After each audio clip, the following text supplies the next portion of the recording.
Hello students. तो इस video में हम डिस्कस करने वाले हैं फ्रीक्वेंटली आस्क्ड टॉपिक्स और वो भी मैकेनिक्स के।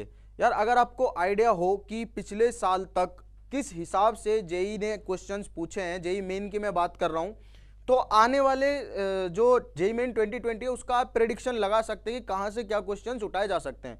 अब अगर बार बार देखो, फ्रीक्वेंटली आस्क्ड का मतलब क्या है कि बार बार पूछे जाने वाले सवाल, बार बार पूछे जाने वाले टॉपिक, और उनको बार बार पूछा क्यों गया। ऐसा नहीं है कि जब सीबीएसई एग्जाम बना रही है या फिर एनटीए एग्जाम बना रही है, अभी प्रीवियसली एनटीए ने बनाया, इस बार फिर से एनटीए बनाएगी, राइट।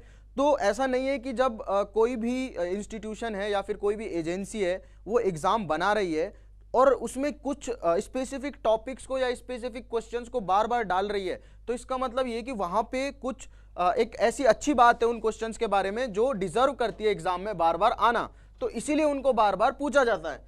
तो मैकेनिक्स का एक बार हम एनालिसिस करते हैं, और यहाँ पे ग्रेविटेशन को मैं कंसीडर नहीं कर रहा हूँ क्योंकि उसका मैं अलग से एक पोर्शन बनाया, मैंने अलग से एक पार्ट बनाया है जहाँ पे मैं सरफेस टेंशन हो गया, यंग मॉडुलस हो गया, ग्रेविटेशन हो गया और फ्लूइड हो गया, इन सब चीज़ों को डिस्कस करूँगा, राइट। तो यहाँ पे मैं बेसिक जो चैप्टर है आप मैकेनिक्स में पढ़ते हो 11वीं से स्टार्ट हो जाती है और 11वीं में ही खत्म भी हो जाती है, 12वीं में तो इसको यूज करते हैं, पढ़ते हैं हम बेसिकली मैकेनिक्स को 11वीं क्लास में। तो यूनिट एंड डायमेंशन आपका पहला चैप्टर होता है, एरर्स एंड मेजरमेंट इसको इसी में इंक्लूड किया जाता है, लेकिन यहाँ पे कभी कभी क्वेश्चंस यहाँ से आता है, कभी यहाँ से आता है, कभी कभी दोनों से आ जाता है, तो मैं बताऊंगा कि किस टाइप के क्वेश्चन यहाँ से बनते हैं। उसके बाद काइनेमेटिक्स, उसके बाद circular motion, work power energy, centre of मास और रिजिड बॉडी डायनामिक्स, राइट। तो पहले मैं बात करूंगा यूनिट एंड डायमेंशन के ऊपर। तो यार ये वो चैप्टर है जो शायद सबसे आसान है, इससे आसान चैप्टर आपको फिजिक्स में नहीं देखने को मिलेगा। ना तो इसमें आपको कुछ करना होता है, ना कोई फॉर्मूला है, ना कुछ याद रखना है, ये यूनिट्स के ऊपर पूरा चलता है, यूनिट एंड डायमेंशंस के ऊपर पूरा चैप्टर चलता है।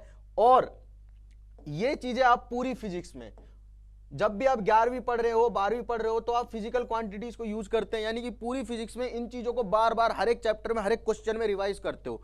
तो यहां से जो क्वेश्चंस पूछे जाते हैं जनरली वो क्या पूछे जाते हैं, यूनिट पूछी जाएगी या डायमेंशन पूछा जाएगा, या फिर कभी कभी डायमेंशनल एनालिसिस करवा लिया जाएगा। तो यहां से अगर मैं बात करूं यूनिट एंड डायमेंशन से, तो कौन सा चैप्टर पूछा, कौन सा क्वेश्चन पूछा जाता है, डायमेंशनल एनालिसिस का।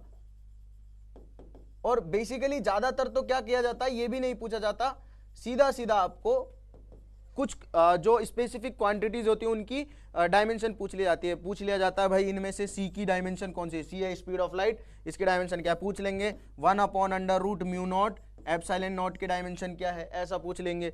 या फिर ज्यादातर ऐसे पूछ लिया जाता है भाई √μ0 एप्सिलॉन नॉट की डायमेंशन क्या है। ये दोनों चीजें बहुत चलती हैं, ये आपने 12वीं में पढ़ी होंगी, दोनों परमिबिलिटी और परमिटिविटी ऑफ फ्री स्पेस, है ना।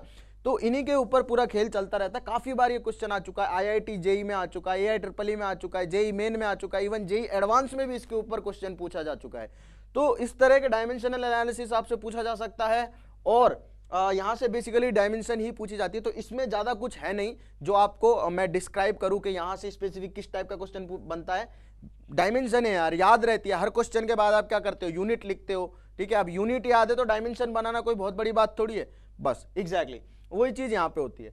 अब बात करूं अगर मैं एरर एंड मेजरमेंट की, ठीक है, एरर एंड मेजरमेंट की बात करूं तो एरर और मेजरमेंट में आपके पास क्या होती है, एरर्स होती हैं, ठीक है, टाइप ऑफ एरर हो गया।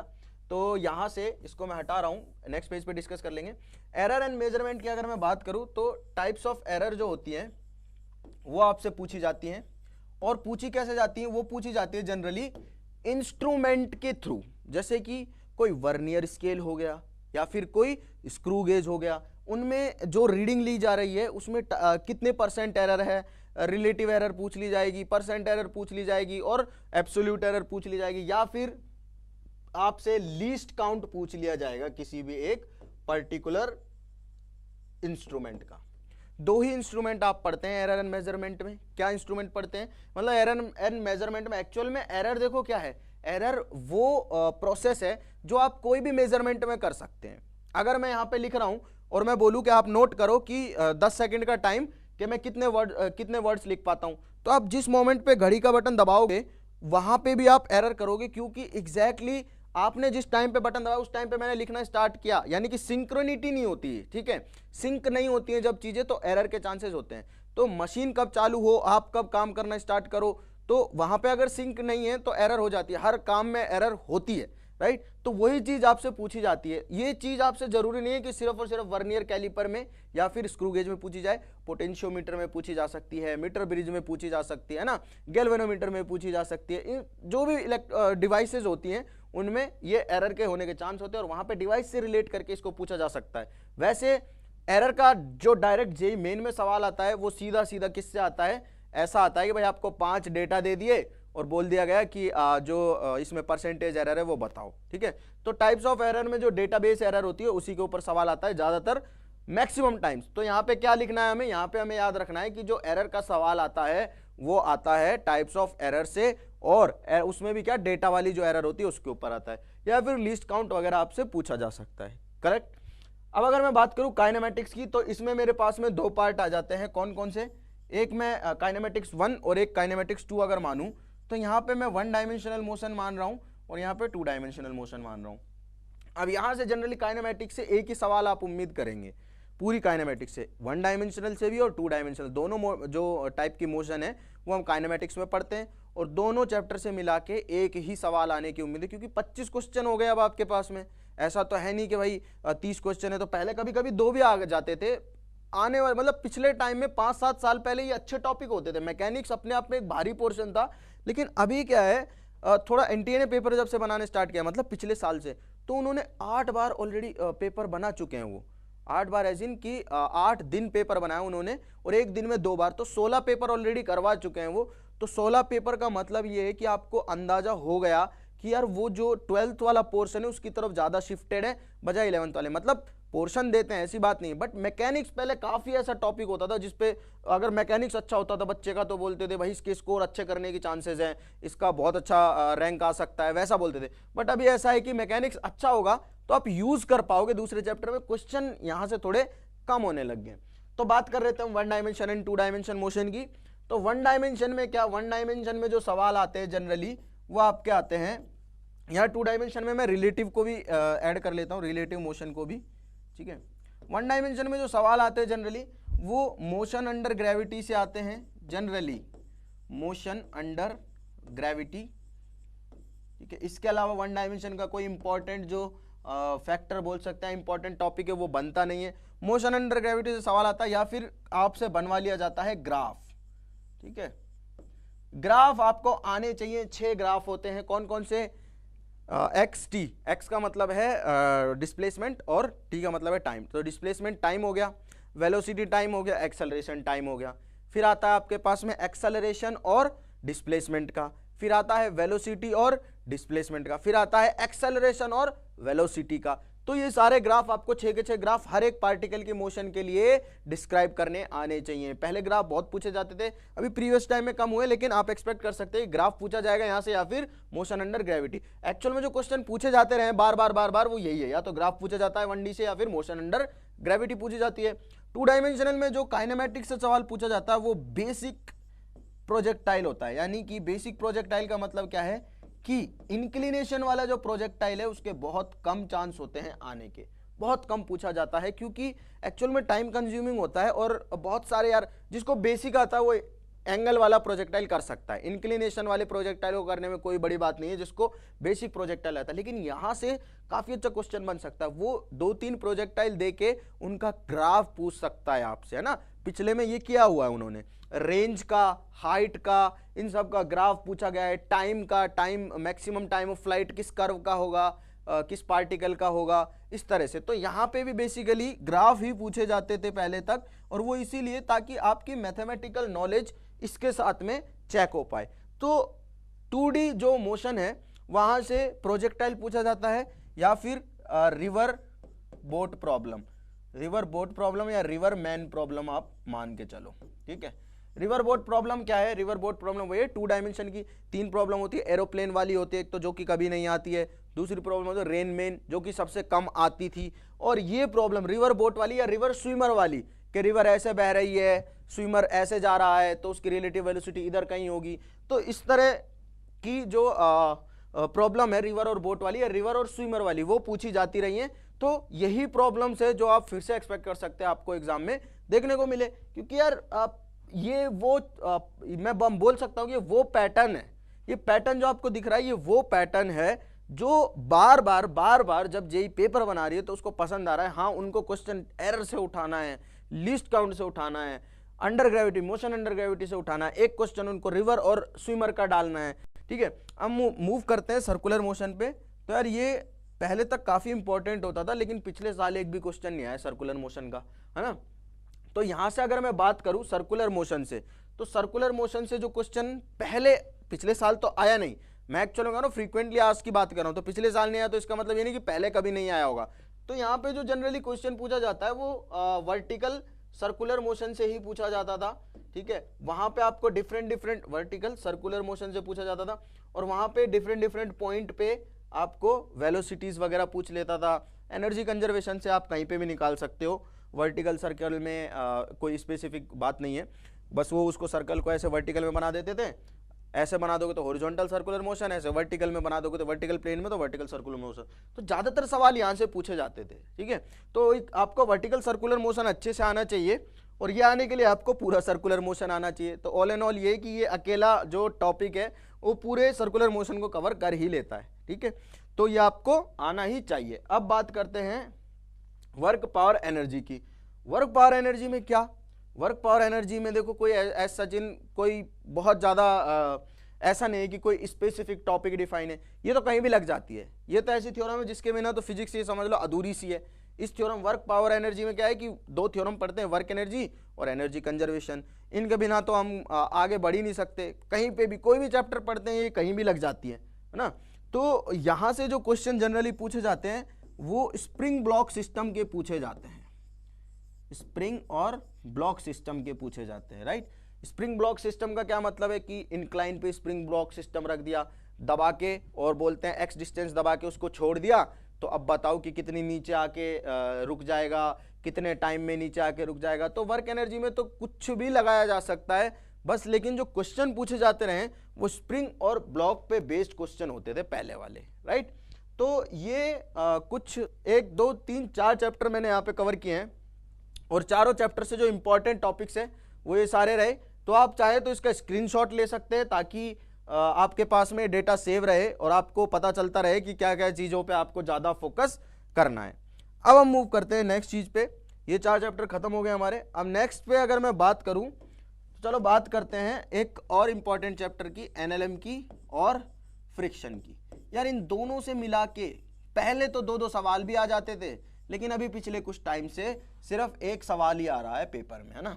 अगर एक ही सवाल आ रहा है तो कैसा सवाल आता है, या तो इस तरह का सवाल आता है सीधा सीधा कि भाई यहाँ पे ब्लॉक रखा हुआ है, ठीक है, इस तरह से, और यहाँ पे ये सरफेस है, तो यहाँ से फोर्स लगा जाता है, यहाँ पे फ्रिक्शन वगैरह दे दिया जाता है, इस तरह का ना। या फिर आपके पास में क्या आता है जनरली, 2 ब्लॉक प्रॉब्लम, ये वाली है ना। 2 ब्लॉक प्रॉब्लम में क्या है, यहाँ फोर्स लगा दे, ठीक है, तो पूछ लिया जाए कि भाई बताओ कि फ्रिक्शन की वैल्यू बताओ कि दोनों साथ साथ चलें, मैक्सिमम फोर्स बताओ कि दोनों साथ साथ चलें, बताओ कि इस पे फोर्स बताओ कि ये रिलेटिव स्लिपिंग ना हो इन दोनों के बीच, है ना। तो इस तरह से मतलब कि 2 ब्लॉक प्रॉब्लम में जितने सवाल बनते हैं 2 ब्लॉक प्रॉब्लम पे सारे कर लो, समझ लो आपने पिछले साल के पूरे पेपर कर लिए एनएलएम फ्रिक्शन के, राइट। उसके अलावा अगर बन सकता है तो कंस्ट्रेंट मोशन में मैं आके लेके चलूँ तो एक पुली का सवाल ये बनता है, ये वाला, ठीक है, इस तरह का। जनरली बेसिक ही सवाल बनाते हैं पुली का, 2-3 पुली 4 पुली वाला सवाल अभी देखने को नहीं मिला है पिछले कुछ टाइम में। पहले बहुत पहले जब AIEEE और IIT अलग होते थे तब AIEEE में यही सवाल पूछे जाते थे, IIT JEE में 2-3 पुली के पूछ लेते थे, लेकिन अभी उन्होंने क्योंकि थोड़ा सा फोकस अपना communication system, modern physics, semiconductor इस साइड पे शिफ्ट किया है, क्योंकि नई चीजें हैं तो यहाँ से क्वेश्चन कम हो गए आने, राइट। तो ये 3 टाइप की प्रॉब्लम है बेसिकली जो पूछी जाती है। कौन कौन सी, 1 ब्लॉक वाली जो वॉल के साथ में होती है, और 2 ब्लॉक प्रॉब्लम, और फिर 1 पुली पे 2 ब्लॉक वाली प्रॉब्लम। 2-3 पुली का कोई सवाल देखने को नहीं मिलता है जिन। अब अगर मैं बात करूं नेक्स्ट चैप्टर की तो हम सेंटर ऑफ मास की तरफ मूव करते हैं। सेंटर ऑफ मास, है ना, इसमें 2-3 टॉपिक आते हैं सेंटर ऑफ मास में। कौन कौन से, एक तो सेंटर ऑफ मास खुद है, उसके बाद दूसरा टॉपिक मैं बात करूं तो कोलिजन, और तीसरा टॉपिक अगर मैं बात करूं उसको एक्चुअल में स्पेसिफिक अलग से सेपरेट टॉपिक नहीं मानना चाहिए, वो इन्हीं में आ जाता है, कंक्लूड हो जाता है, बट फिर भी हम लिख लेते हैं linear momentum conservation. Linear momentum मान लो आप। तो यहां से कैसे सवाल बनते हैं, ठीक है, सेंटर ऑफ मास से डायरेक्ट सवाल बने ये बहुत ही कम चांस है। पहले भी सेंटर ऑफ मास से अगर डायरेक्ट सवाल बनता था भी, ठीक है, तो वो ऐसा बनता था कि दो बॉडीज होती थी, एक ये हो गई एक ये हो गई, इनका कंबाइंड सेंटर ऑफ मास बता दो, कभी कभार बनता था। ऐसा कोई नहीं है कि भाई सेंटर ऑफ मास का सवाल बनेगा ही बनेगा ना, सेंटर ऑफ मास से बहुत कम सवाल बनता था, लेकिन इसका यूज होता था, इसकी मोशन जो है, मोशन ऑफ सेंटर ऑफ मास है ना, उससे सवाल ज्यादा बनते हैं, मोशन ऑफ सेंटर ऑफ मास, इससे सवाल बनता है नॉर्मली। कोलिजन की अगर मैं बात करूं तो ऑब्लिक कोलिजन, मतलब कि एंगल पे होने वाली कोलिजन को बहुत कम पूछा जाता है। यहां पे जो कोलिजन पूछी जाती है वो वन डायमेंशनल, इलास्टिक और इनइलास्टिक, ठीक है, इनइलास्टिक, इस टाइप की कोलिजन ही पूछी जाती है। यानी कि बेसिकली वन डायमेंशनल कोलिजन पे फोकस किया जाता है। ऐसा नहीं है कि थीटा डिग्री पे एक प्रोजेक्टाइल उड़ रहा है, दूसरा प्रोजेक्टाइल भी थीटा 2 डिग्री पे जाता है, दोनों भिड़ते हैं, फिर उनकी वेलोसिटीज बताओ टक्कर के बाद, ऐसा कुछ वैसा कुछ जेई मेन में नहीं पूछा जाता है। हम मेन की बात कर रहे हैं, वहाँ 1D का ही पूछा जा रहा है पहले से ही, और इलास्टिक और इनइलास्टिक वो कुछ भी हो सकती है, होंगी दोनों परफेक्ट, या तो इलास्टिक होगी या फिर इनइलास्टिक। वो है वहाँ से आपको बेसिक नॉलेज जो होती है, कोफिशिएंट ऑफ रेस्टिट्यूशन की जो डेफिनेशन लिखते हैं हम, velocity of separation divided by velocity of approach, तो वो फॉर्मूला आपको ठीक से यूज करना आना चाहिए, फिर इस वन डायमेंशन मोशन में कुछ नहीं है।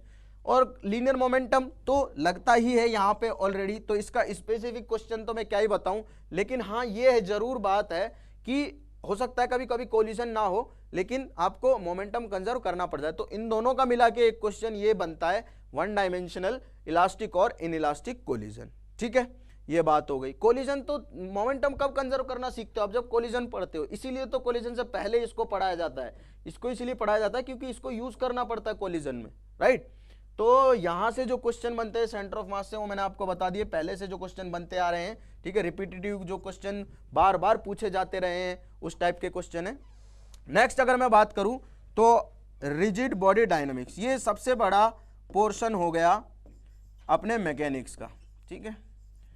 अब रिजिड बॉडी डायनामिक में क्या, रिजिड बॉडी डायनामिक में अगर आप पेपर देखोगे पिछले साल का, तो बार बार जो प्रॉब्लम्स पूछी जा रही, एक क्वेश्चन मोमेंट ऑफ इनर्शिया का हर साल पूछा जाता है। पिछला कोई भी पेपर उठा के देखो, मोमेंट ऑफ इनर्शिया एक ऐसा टॉपिक है जहां से हर साल क्वेश्चन पूछा जा रहा है। इवन 2019 में हुए 8 दिन में 16 पेपरों में, हर पेपर में आपको मोमेंट ऑफ इनर्शिया का सवाल जरूर देखने को मिलेगा। कोई एक आध शिफ्ट छूट गई हो तो मैं कहता नहीं हूं, क्योंकि रिजिड बॉडी डायनामिक्स अपने आप में एक बहुत बड़ा चैप्टर है, वहां से भर भर के क्वेश्चन बन सकते हैं क्योंकि कॉन्सेप्ट ही इतने ज्यादा है। तो पहले जो क्वेश्चन पूछे गए हैं बहुत फ्रीक्वेंटली, वो मोमेंट ऑफ इनर्शिया उनमें से फेवरेट है। और मोमेंट ऑफ इनर्शिया कैसे, ऐसा नहीं है कि आपको वहां पे कौन का मोमेंट ऑफ इनर्शिया निकालने को दे दे, उस किसी एक्सिस के अबाउट, है ना। मोमेंट ऑफ इनर्शिया की जो दो थ्योरम है, परपेंडिकुलर एक्सिस और पैरेलल एक्सिस, उन दोनों थ्योरम पे बेस्ड क्वेश्चन पूछे जाते हैं, परपेंडिकुलर एंड पैरेलल।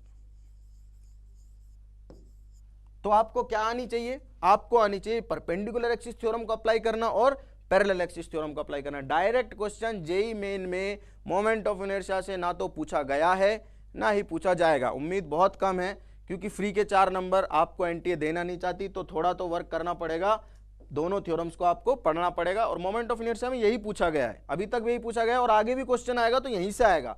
वो चाहे रिंग में रिंग फंसा के दे, एक रॉड में रिंग फंसा के दे, पूछेगा यहीं से। अब अगर मैं नेक्स्ट बात पे मूव करूं, तो रिजिड बॉडी डायनामिक्स से नेक्स्ट चीज जो बनती है, जहां से क्वेश्चन बनाया जाता था पहले तक और अभी भी बनाया जा रहा है, वो है आपका एंगुलर मोमेंटम का कंजर्वेशन, ठीक है। एंगुलर मोमेंटम का कंजर्वेशन क्या, आप पिछले साल के पेपर देखेंगे, जब भी कोई बॉडी, जैसे मैंने बताया लीनियर मोमेंटम का, ठीक है, एंगुलर मोमेंटम में क्या है कि किसी बॉडी पे जैसे ही टॉर्क से भी क्वेश्चन पूछा जाता है, वो मैं डिस्कस करूंगा।